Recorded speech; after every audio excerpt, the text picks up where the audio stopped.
Order మరి ఎలా handle చేస్తాం? మరి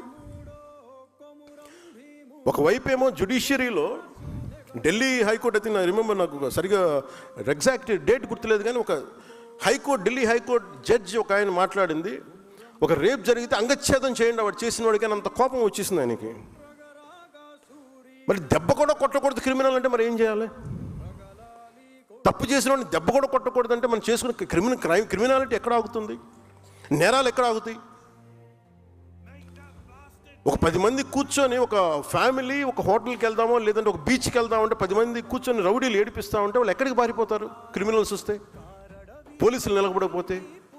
అందుకని మీరు పదవి బాధ్యతలో ముఖ్యంది లా అండ్ ఆర్డర్ చాలా చాలా బలంగా ఉంటుంది. మీ స్థాయిలో మీకు కనిపిస్తే స్థానిక పోలీసులకు, పనిచేసే పోలీసులకు మీరు మద్దతుగా నిలబడండి, బలంగా నిలబడాలి. తప్పులు జరుగుతున్నాయి, కరెక్ట్ చేయండి వాటిని. అంటే క్రిమినాలిటీ మీకు కనుక పెరిగిపోయింది అంటే మటుకు ఈ రాష్ట్రాన్ని ఇంకెవడు బాగు చేయలేడు. అందరికీ భయాలు ఉన్నాయి.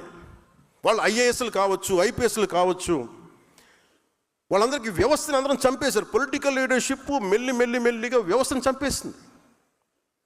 అంటే ఒక అధికారి వస్తే, ఒక పొలిటికల్ లీడర్షిప్ 10 మంది అనుకుంటే తప్ప ఏమి చేయలేని పరిస్థితికి వచ్చింది.